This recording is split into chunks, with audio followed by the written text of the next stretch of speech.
šā gada jūnija 2. nedēļā notika Kultūra izglītības un nemateriālā mantojuma centra sadarbībā ar Baltijas Datoru akadēmiju un Digital Guru organizētie kursi mūzikas skolas skolotājiem. Tie notika Eiropas sociālā fonda projekta Profesionālās kultūra izglītības pedagoga tālāk izglītība ietvaros. Tā kā mēs zinām, tas laiks ir pagājis, ka ir tikai viss, kas ir rakstīts kladītēs un uz papīra, ir jāiet līdzi laikam.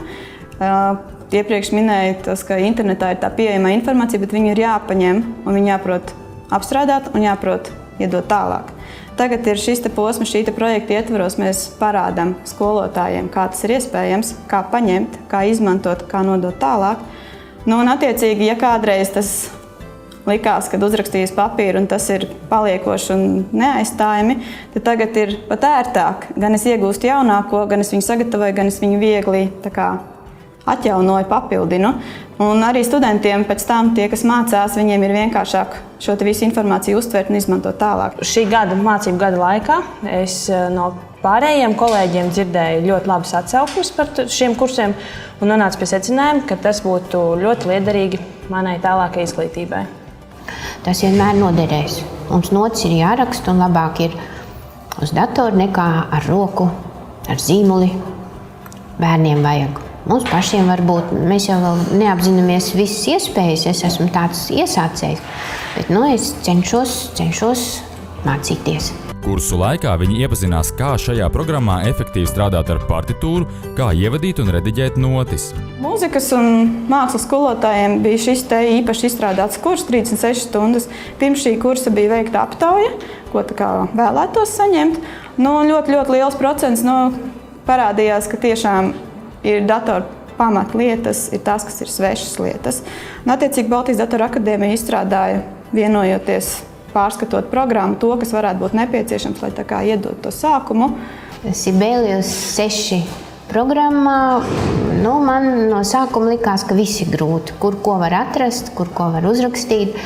Interesanti to, ka es nemāku, un pēc tam es kaut ko tā vai stihiski atrodu, vai pēc instrukcijas, vai kursu vadītājs paskaidro. Pēc 4. apmācības dienas man jāteic, ka viena lapspuse sagatavot nav īpaši ilgi. Tās ir kādas ar visām dinamikām un visu. Es domāju, ka tās kādas un nošu papīra izveida varbūt kādas 2 stundas, bet es domāju, ar laiku, ar praksi un jau pēc visu studiju kursu tā apgūšanas, es domāju, ka tas būs stundas jautājums.